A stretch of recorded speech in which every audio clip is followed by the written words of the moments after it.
Okay, Dr. Mace, we're live. You can go ahead. Great, thank you very much. Hello, everybody, and thank you for joining us.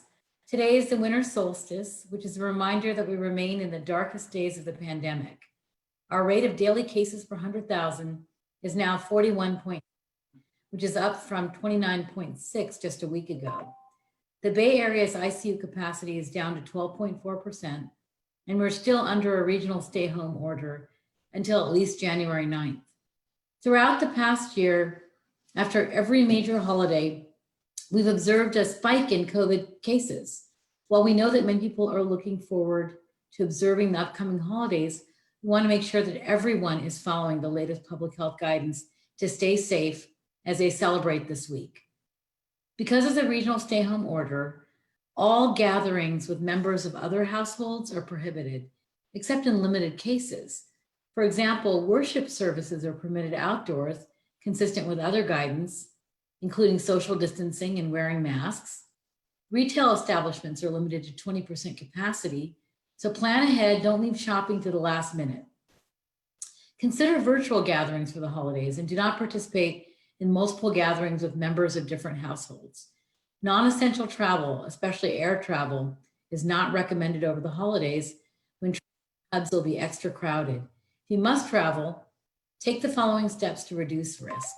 Wear a face covering, keep at least 6 feet of physical distance from others, wash or sanitize your hands often, avoid touching your eyes, nose, and mouth, avoid contact with anyone who's sick, avoid contact with frequently touched surfaces, get a COVID test before and after your travel, get a flu shot if you haven't already done so, and after returning, quarantine for 14 days.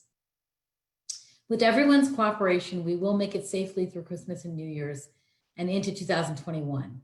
I know that many people are looking forward to the new year and the light at the end of the tunnel. While we do expect the vaccine to become widely available next year, it will not be until spring at the earliest, so we need to continue to practice public health measures to keep everyone safe.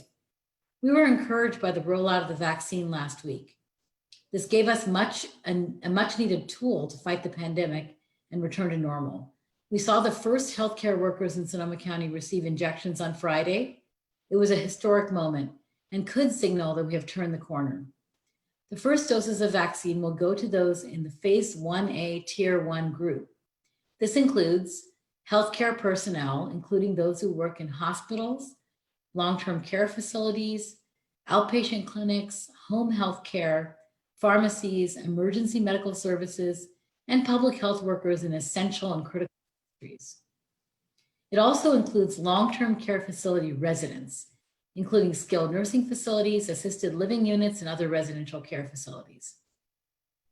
Since the Moderna vaccine has now been approved by the FDA, we expect to receive 5,800 doses of this vaccine, as well as 1,950 additional doses of the Pfizer vaccine this week. Hospitals, healthcare systems, and community clinics will administer vaccines in compliance with federal, state, and county requirements. Federal authorities also have created a partnership with CVS and Walgreens pharmacies to disseminate the vaccines through mobile clinics inside nursing homes and care facilities. There are roughly 20,000 individuals in Sonoma County in the Phase 1A Tier 1 group, and each will need 2 doses to be fully vaccinated. We can move to the next tier only after all members of the previous tier have had the opportunity to receive the vaccine. We know that there's a lot of interest in the vaccine, but we ask that the public remain patient while we work through the distribution plan. To learn more about the vaccine, see the websites of the CDC, California Department of Public Health, and our website, socoemergency.org.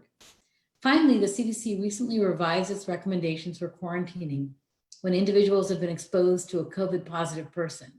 The new recommendations include ending quarantine after 10 days if no symptoms have been reported during daily monitoring. Quarantine can end on the 8th day if an individual tests negative. The county is in the process of updating our guidance to adopt the latest CDC recommendations. Thank you.